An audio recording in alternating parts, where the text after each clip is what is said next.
Did you know you could be losing 10, 15, or even 20 marks in your GCSE maths papers?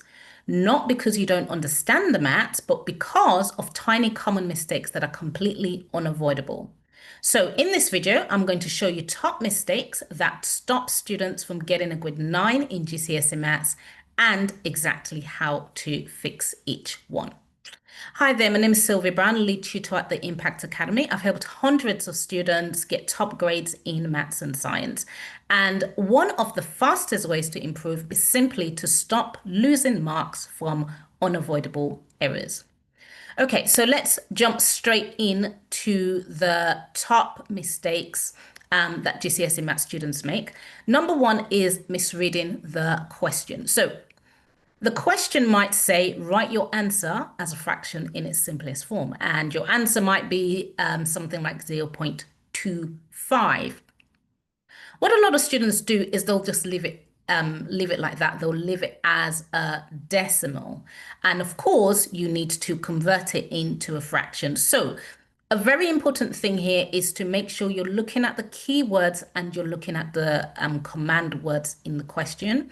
Take some time out to highlight them, whether you're using a highlighter, you're underlining them, or you're circling them. So just make sure you're focusing on those keywords. So things like simplify, exact value, estimate, express as a fraction, express as a standard form, and so on and so forth. And that way, when you come to recording your answer, putting down your answer, you know that you've put it in the way that the examiner has asked in the question. So when you're practicing past papers, highlight or underline these command words before attempting the questions. And just pause for about 5 seconds after reading the question and let that specific keyword or command word sink in. Okay, so mistake number two is one of the most common GCSE maths mistakes and maths in science mistake that students make. And you probably guessed it, is not showing the full working out. So for example, in a 3 or 4 mark question, some students will just simply jump straight to the answer and just put the answer.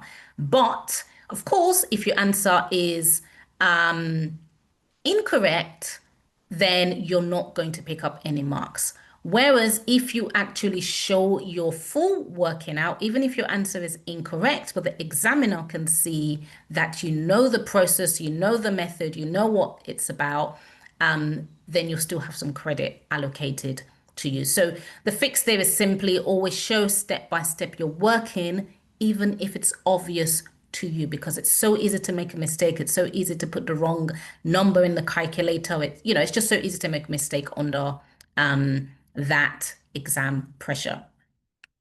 So a tip for you is to practice writing the full working for even a 1 mark question, right? Just so that you're training your brain to write out the full working. All right, on to mistake number 3 that GCSE maths students will make is sign errors. So for example, you might be expanding -3. I'll put this on the screen. -3 in bracket x minus 5. Now, there are many mistakes that students make here, but the most obvious one is forgetting the minus and minus makes a plus. And so the answer becomes -3x minus 15 instead of -3x plus 15. So what you need to do to work that out is you need to go -3 times x plus in bracket -3 times -5, and that would give you -3x plus 15. So that's the correct method. So always check your negatives when multiplying or subtracting. So that is the main fix. And the key is also to always remember that minus and minus makes a plus. All right, on to mistake number 4 is canceling incorrectly in fractions. So let's say you have you're adding fractions. You have a fraction of 3x plus 6 divided by x plus 6. And you need to simplify that. it's so a lot of students just simply cancel out the 6 and they cancel out the x and they are left with 3. It's so easy to do that. But in a fraction like this where you are adding, you need to factorize first. So the fix is number 1, factorize first. 2, make sure there's a common factor in each term. And then lastly, you cancel. So how do we work this question out? What do we do? Well, we factorize the numerator. So we then would have 3 brackets x plus 6. I'm going to put this on the screen as well. 3 brackets x plus 2 over x plus 6. So you can see nothing cancels there, right? Then you can see that you can't simplify it any further because x plus 2 and x plus 6 are quite different. So your final answer will be 3 brackets x plus 2 over x plus 6. So a tip is that if you are about to cancel, make sure you factorize first, right? Really, really important for grade 9 algebra. All right, on to mistake number 5, that is misusing formulas. So this one as well, this one is really, really key for grade 9 as well. So you might be using the area of a triangle A equals half AB sine C in the wrong triangle type.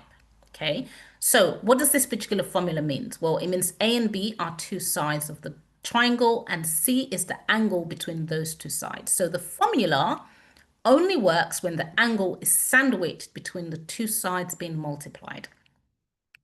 So what is the fix? You need to learn and memorize when to use which formula, not just the formula itself. So don't just learn the formula itself, but when should I be using that formula?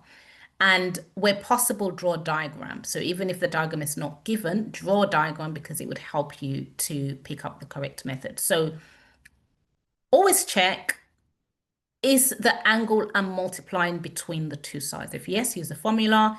If no, you might need to use a different formula. All right, mistake number 6 of GCSE Maths common mistakes is rounding too early or rounding incorrectly. So what some students do is they round quite early on. So they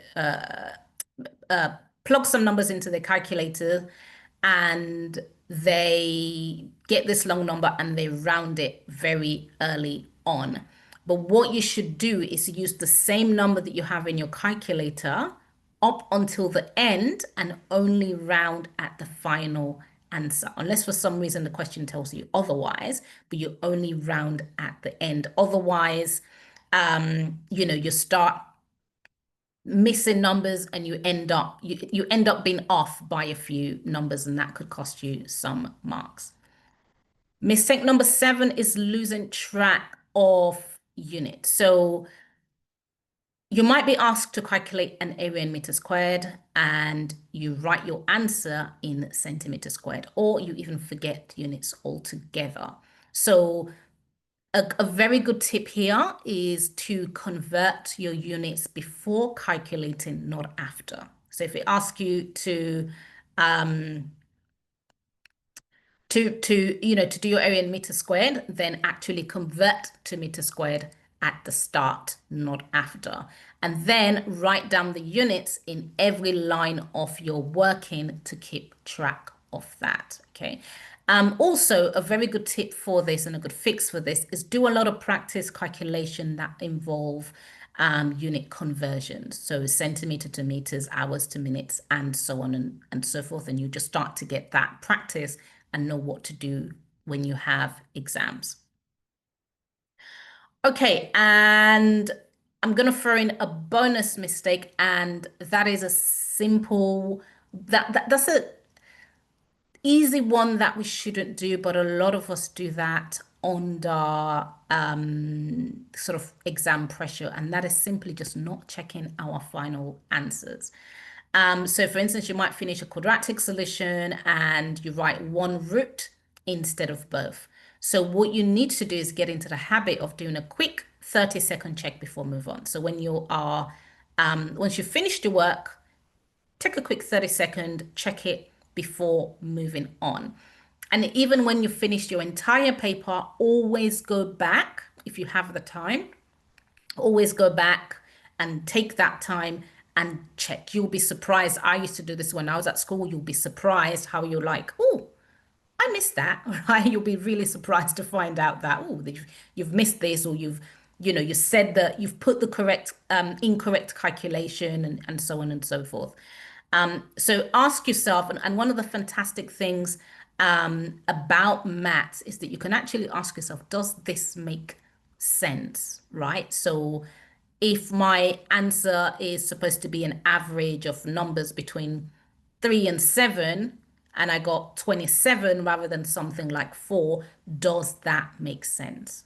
So that's a really, really important thing to do. Okay, so that's the 7 most common mistakes that GCSE Maths students make.